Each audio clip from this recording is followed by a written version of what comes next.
Winston Churchill. I mean, the guy practically defined the 20th century, right? But the story of his life, it's not just some rigid timeline of global conflicts and dusty political treaties. It is an absolute masterclass in how raw character is forged in the fires of adversity. Welcome to This Explainer, where we're going to dive into a figure whose shadow still looms incredibly large over modern history. And it's not simply because of the offices he held, but because of the sheer, unstoppable force of his will. His journey provides an unparalleled lens into how one single individual can, quite literally, shape the destiny of the free world. It's a story packed with extreme contradictions, immense failures, and triumphant vindications. So let's explore exactly how the architectural framework of such a towering historical figure is actually built. So here's one of history's great paradoxes for you.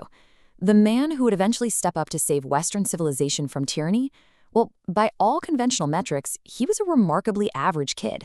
Born into an aristocratic family back in 1874, his early academic record was completely unremarkable.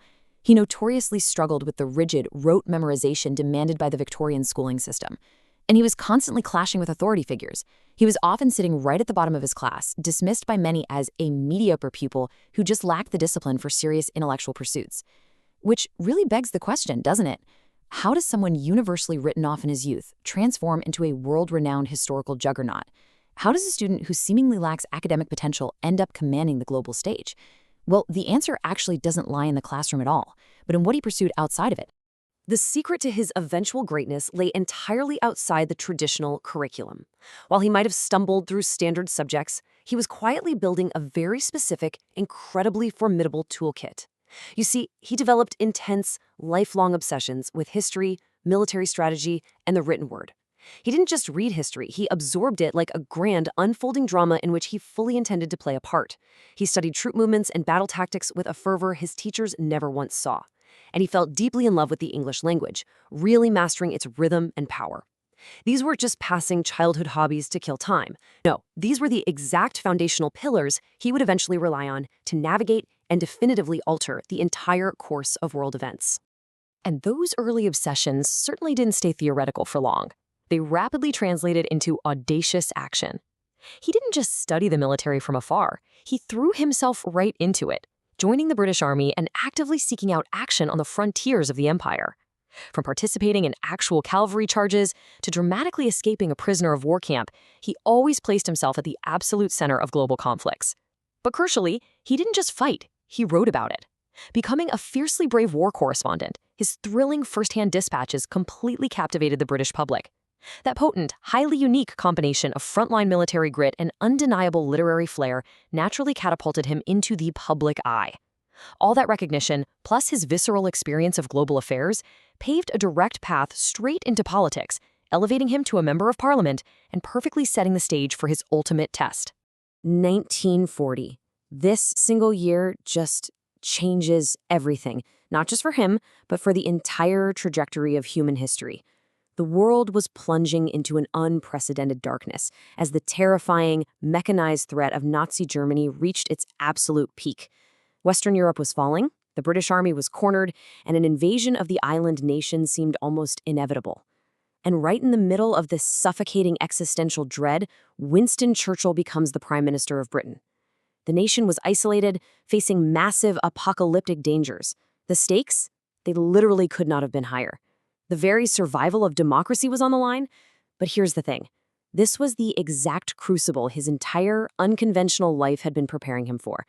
Every history book, every military expedition, and every political battle led directly to this razor's edge.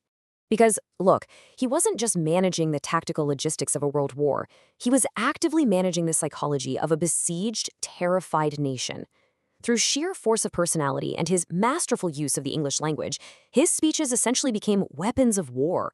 When the military reality offered zero hope, he manufactured it through rhetoric, galvanizing the public's morale and keeping the people fiercely united, even while they were facing unimaginable odds and devastating bombing raids. His core message to the people was simple, extraordinarily powerful, and unyielding.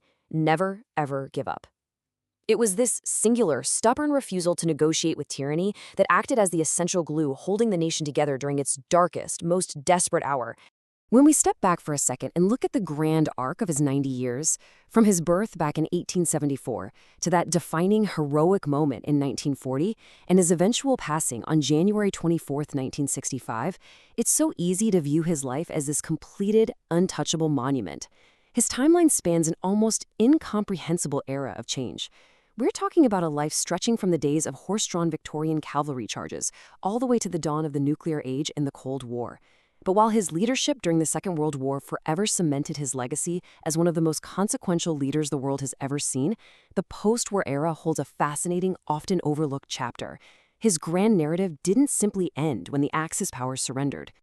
No way. His drive for accomplishment absolutely didn't halt with the return of peacetime. He continued his intense involvement in public service and international affairs, but perhaps even more remarkably, that deep childhood passion for writing, it reached its ultimate global pinnacle.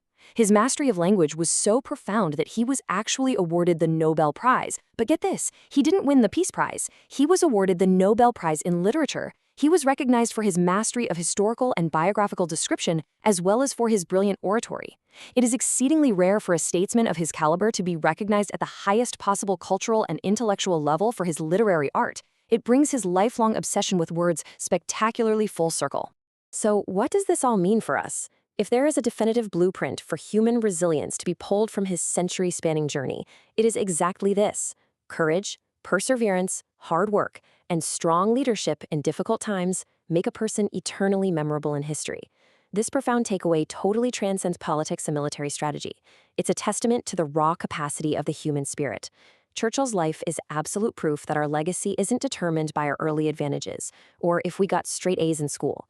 Rather, our legacy is forged exactly when our backs are pressed firmly against the wall. It is our courage in the face of despair, our willingness to work relentlessly, and our absolute refusal to quit when the odds are impossible that truly define us. Which leaves us with a profound, highly personal question. How will you apply courage, hard work, and perseverance in your own difficult times? Look, we may never be tasked with leading a lonely, besieged nation through a catastrophic global war, but we all invariably face our own intense battles, right? We all have moments where retreating, yielding, or simply giving up feels like the only logical option. When those inevitable moments arrive, remember the unremarkable, rebellious student who leaned into his eccentric passions, defied staggering odds, and ultimately helped save the free world. Challenge yourself to channel that exact, historic resilience into your own everyday struggles. Thanks for joining me on this explainer. Keep pushing forward.